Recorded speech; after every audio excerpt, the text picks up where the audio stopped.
ಬಹಳಷ್ಟು ಜನ ಬೇರೆ ಬೇರೆ ಊರು ಹಳ್ಳಿಗಳನ್ನು ಬಿಟ್ಟು ಬೆಂಗಳೂರಿಗೆ ಬರ್ತಾರೆ ಕೆಲಸ ಹುಡುಕೊಂಡು ಇಲ್ಲೊಂದು ಏನಾದರೂ ಒಂದು ಕೆಲಸ ಸಿಗುತ್ತೆ ಅಂತ ಹೇಳಿ.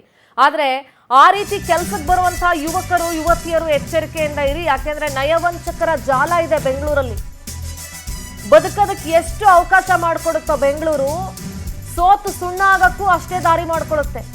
ಉದ್ಯೋಗಕ್ಕಾಗಿ ಅಲ್ದಾಡುವಂತ ಯುವಕರೇ ಈ ಗ್ಯಾಂಗಿನ ಟಾರ್ಗೆಟ್.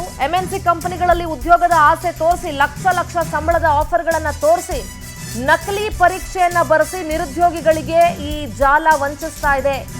ಬೆಂಗಳೂರು ವೈಟ್ಫೀಲ್ಡ್ ಪೊಲೀಸರಿಂದ ಖತರ್ನಾಕ್ ಗ್ಯಾಂಗ್ ಅನ್ನ ಲಾಕ್ ಮಾಡಲಾಗಿದೆ. ನಿರುದ್ಯೋಗಿ ಯುವಕ ಯುವತಿಯರನ್ನ ವಂಚಿಸ್ತಾ ಇದ್ರು ಈ ಆರೋಪಿಗಳು. 3 ವರ್ಷಗಳಿಂದ ವಂಚನೆ ನಡೀತಾ ಇದೆ. ಸಾವಿರಾರು ಯುವಕರಿಗೆ ನಂಬಿಸಿ ಮೋಸ ಮಾಡಿದ್ದಾರೆ.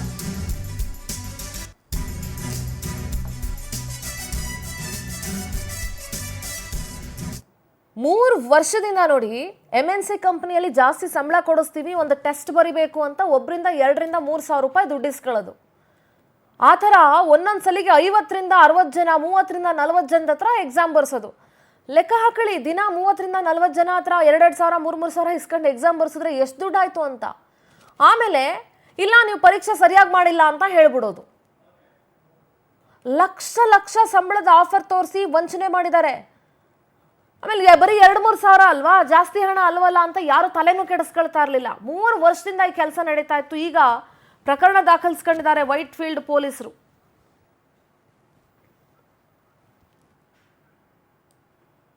ನಮಸ್ಕಾರ.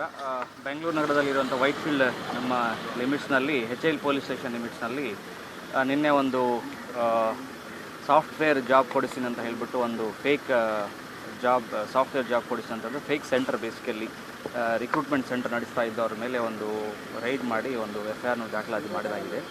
ಇದರಲ್ಲಿ ಏನಂದರೆ HL ಪೊಲೀಸ್ ಸ್ಟೇಷನ್ ನಮ್ಮಲ್ಲಿ ಇರುವಂಥ ಔಟರ್ ರಿಂಗ್ ರೋಡ್ ಮೇಲೆ ನಿಯರ್ ಮಾರ್ತಹಳ್ಳಿ ಜಂಕ್ಷನ್ ಹತ್ರ ಒಂದು ಕಂಪನಿ ಕಾರ್ಪೊರೇಟ್ ಜಾಬ್ಸ್ ಬೇಕಾ ನಿಮಗೆ, ನಾವು ಅದಕ್ಕೆ ರೆಡಿ ಮಾಡಿಸ್ತೀವಿ, ಇಂಟರ್ವ್ಯೂಗೆ ಪ್ರಿಪೇರ್ ಮಾಡಿಸ್ತೀವಿ ಮತ್ತು ಅದೇ ರೀತಿಯಲ್ಲಿ ಎಕ್ಸಾಮ್ನು ಕಂಡಕ್ಟ್ ಮಾಡ್ತೀವಿ ಅಂತ ಹೇಳಿ ಅವ್ರ ಕಡೆ ಒಂದು ಫೀಸ್ ಒಂದು 2,000 ರಿಂದ 4,000 ಒಂದೊಂದು ಕ್ಯಾಂಡಿಡೇಟಿಂದ ಫೀಸ್ ತಗೊಂಡು ಮತ್ತು ಅವ್ರ ಕಡೆಯಿಂದ ಎಕ್ಸಾಮ್ನು ಬರೀಸು ಮತ್ತು ಒಂದು ಅವರೇ ಕಂಪನಿ ಎಂಪ್ಲಾಯೀಸ್ ಇಂಟರ್ವ್ಯೂ ಮಾಡಿದಂಗೆ ಒಂದು ಸಿನಾರಿಯೋನು ಕ್ರಿಯೇಟ್ ಮಾಡಿ ಅದರ ನಂತರ ನಮ್ಮ MNC ಕೆಲವು ದೊಡ್ಡ ದೊಡ್ಡ MNCಗಳಲ್ಲಿ ಜಾಬ್ ಕೊಡಿಸಿವಿ ಅಂತ ಹೇಳಿಬಿಟ್ಟು ಕ್ಯಾಂಡಿಡೇಟ್ಸ್ಗೆ ಮೋಸ ಮಾಡುವಂಥದ್ದು ಕಾರ್ಯಕ್ರಮ, ಅದು ಒಂದು ಬಿಸ್ನೆಸ್ ನಡೀತಾ ಇತ್ತು. ಅದರ ಮೇಲೆ ರೈಡ್ ಮಾಡಿದ್ದೀವಿ. ಈಗಾಗಲೇ ಅವರು ಯಾರು ಕ್ಯಾಂಡಿಡೇಟ್ಸ್ ಅಟೆಂಡ್.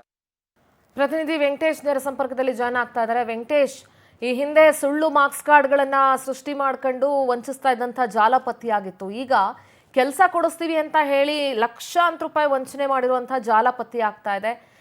ಇದ್ರ ಬಗ್ಗೆ ಏನು ಹೇಳ್ತೀರಿ ವೆಂಕಟೇಶ್? ಹೌದು ಸಿಂಧೂರ, ಏನು ಒಂದು 10th ಆಗಿರ್ಬೋದು, PUC ಡಿಗ್ರಿ ಮತ್ತು ಮಾಸ್ಟರ್ ಡಿಗ್ರಿ ಪಾಸ್ ಆಗಿರುವಂತಹ ಅವರಿಗೆ MNC ಕಂಪ್ನಿಯಲ್ಲಿ ಕೆಲಸ ಕೊಡ್ತೀವಿ ಅಂತ ಆ್ಯಡನ್ನು ಕೊಡ್ತಾ ಇದ್ರು.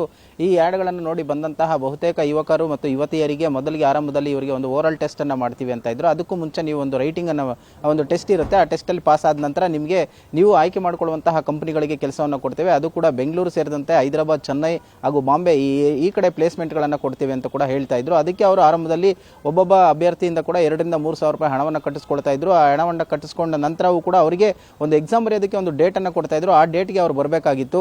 ಸೊ ಹಾಗಾಗಿ ಇವರಿಗೂ ಕೂಡ ಎಲ್ಲೋ ಒಂದು ಕಡೆ ಕೆಲಸ ಸಿಗಬಹುದು ಅನ್ನುವಂಥ ಒಂದು ಭರವಸೆ ಇತ್ತು. ಯಾಕಂದರೆ ಅಲ್ಲಿ ಕೆಲಸ ಮಾಡ್ತಾ ಇದ್ದಂಥವ್ರು ಮತ್ತು ಅಲ್ಲಿದ್ದಂಥ ಸಿಬ್ಬಂದಿ ಎಲ್ಲರೂ ಬಹುತೇಕವಾಗಿ ಈ ವಂಚಕರ ಜಾಲದಿಂದಲೇ ಇದ್ದಂಥವ್ರು. ಹಾಗಾಗಿ ಅವರು ಎಕ್ಸಾಮ್ ಬರೆದ ನಂತರ ಮತ್ತೆ ಕಾಲ್ ಮಾಡ್ತೀವಿ ಅಂತ ಹೇಳ್ತಾ ಇದ್ರು. ಪುನಃ ವಾಪಸ್ ಫೋನ್ ಮಾಡಿದಂಥ ಸಂದರ್ಭದಲ್ಲಿ ನೀವು ಪರೀಕ್ಷೆಯಲ್ಲಿ ಅಷ್ಟಾಗಿ ಚೆನ್ನಾಗಿ ಮಾರ್ಕ್ಸ್ ಮಾಡಿಲ್ಲ, ಹಾಗಾಗಿ ಆ ಒಂದು ಪ್ಲೇಸ್ಮೆಂಟ್ ಬೇರೆ ಒಬ್ಬರಿಗಾಗಿದೆ, ನೆಕ್ಸ್ಟ್ ಟೈಮ್ ಟ್ರೈ ಮಾಡೋಣ ಅಂತ ಹೇಳಿ ಕೂಡ ಅವ್ರಿಗೆ ಹೇಳ್ತಾ ಇದ್ರು. ಹೀಗೆ ಸುಮಾರು 30 ರಿಂದ 40 ಸಾವಿರ ಜನ ವಿದ್ಯಾರ್ಥಿಗಳು ಎಕ್ಸಾಮ್ಗಳನ್ನು ಬರೆದಿದ್ದಾರೆ. ಒಬ್ಬೊಬ್ಬರಿಂದ ಸುಮಾರು 3 ರಿಂದ 2,000, 5,000 ಹೀಗೆ ಅವರು ಎಲ್ಲಿ ಯಾವ ಒಂದು ಕೆಲಸವನ್ನು ಕೇಳ್ತಾರೆ, ಯಾವ ಕಂಪನಿಯಲ್ಲಿ ಕೇಳ್ತಾರೆ, ಅದರ ಆಧಾರದ ಮೇಲೆ ಹಣವನ್ನು ಕೂಡ ಪಡೆದುಕೊಳ್ತಾ ಇದ್ರು. ಹೀಗೆ ನಿರಂತರವಾಗಿ ಕೂಡ ಇದೇ ರೀತಿಯಾದಂಥ ಒಂದು ವಂಚನೆಯನ್ನು ಮಾಡ್ಕೊಂಡು ಬರ್ತಾ ಇದ್ರು.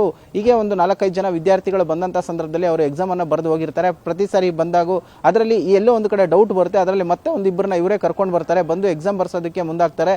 ಆ ಎಕ್ಸಾಮ್ ಬರೆದ ನಂತರ ಒಂದು ಪೇಪರ್ ಬರೆದಂಥ ಎಕ್ಸಾಮ್ ಏನಿರುತ್ತೆ ಅದನ್ನು ಕಾಪಿ ಕೂಡ ಒಂದು ಫೋಟೋವನ್ನು ತೆಗೆದುಕೊಂಡಿರ್ತಾರೆ. ಅದಾದ ಬಳಿಕ ಅವ್ರನ್ನ ಕೇಳಿದಂಥ ವೇಳೆಯಲ್ಲಿ ಅವರು ಸರಿಯಾದಂಥ ಉತ್ತರ ಬರಲ್ಲ, ನೀವು ಎಕ್ಸಾಮ್ ಸರಿಯಾಗಿ ಮಾಡಿಲ್ಲ ಅಂತ ಹೇಳ್ತಾರೆ. ಆ ಪರೀಕ್ಷೆ ಅವರು ಬರೆದಂಥ ಆನ್ಸರ್ ಶೀಟ್ ಏನಿರುತ್ತೆ ಅದನ್ನು ತೋರಿಸ್ತಾರೆ. ಆ ಸಂದರ್ಭದಲ್ಲಿ ಅವರು ಎಲ್ಲ ಒಂದು ಕಡೆ ಇದಕ್ಕೆಲ್ಲೋ ನಾವು ಸಿಕ್ಬಿಡ್ತಾ ಇದೀವಿ ಅಂತ ಹೇಳಿ ಅವರಿಗೆ ಏನೋ ಒಂದು ಸಬೂಬನ್ನು ಹೇಳೋದಕ್ಕೆ ಮುಂದಾಗ್ತಾರೆ. ಆಗ ಇವರು ಎಲ್ಲರೂ ಈ ಒಂದು ಟೀಮನ್ನು ಮಾಡಿಕೊಂಡು ಏನು ಮೋಸ ಮಾಡ್ತಾ ಇದ್ದಾರೆ ಅನ್ನೋದು ಗೊತ್ತಾಗುತ್ತೆ. ಸದ್ಯ ಆಗ ಹೋಗಿ ಪೊಲೀಸ್ ಠಾಣೆಗೆ ಒಂದು ದೂರನ್ನು ಕೊಡ್ತಾರೆ. ದೂರಿನ ಆಧಾರದ ಮೇಲೆ ಬಂದು ಆ ಒಂದು ಕಂಪನಿಯನ್ನು ನೋಡಿದಂಥ ಸಂದರ್ಭದಲ್ಲಿ ಒಂದು ಕಂಪನಿಯನ್ನು ಸೆಟಪ್ ಮಾಡಿರ್ತಾರೆ. ಅಲ್ಲಿ ಯಾವುದೇ ರೀತಿಯಿಂದ ಡೌಟ್ ಬರಬಾರ್ದು ಅನ್ನುವಂಥ ರೀತಿಯಲ್ಲಿ ಆಗ ಪೊಲೀಸರು ಪರಿಶೀಲನೆಗೆ ಇಳಿದಂಥ ಸಂದರ್ಭದಲ್ಲಿ ಈ ವಂಚಕರ ಜಾಲ ಒಂದು ಟಾರ್ಗೆಟ್ ಅನ್ನ ಮಾಡಿಕೊಂಡು ಈ ರೀತಿಯಾಗಿ ಹಣ ಮಾಡಬೇಕು ಅಂತ ಹೇಳಿ ಒಂದು ಪ್ಲಾನ್ ಅನ್ನ ಮಾಡ್ಕೊಂಡಿರುವಂತದ್ದು ಕೂಡ ಗೊತ್ತಾಗಿರುವಂತದ್ದು. ಸದ್ಯ ಈ ಪ್ರಕರಣ ಸಂಬಂಧಪಟ್ಟಂತೆ ಈಗಾಗಲೇ ಪವನ್ ಗೋಪಾಲ್ ಎನ್ನುವಂತಹ ಪ್ರಮುಖ ಆರೋಪಿಯನ್ನು ವಶಕ್ಕೆ ಪಡೆದು ಪೊಲೀಸರು ವಿಚಾರಣೆಯನ್ನು ಮಾಡ್ತಾ ಇರುವಂತಹದ್ದು. ಸಿಂಧೂರ.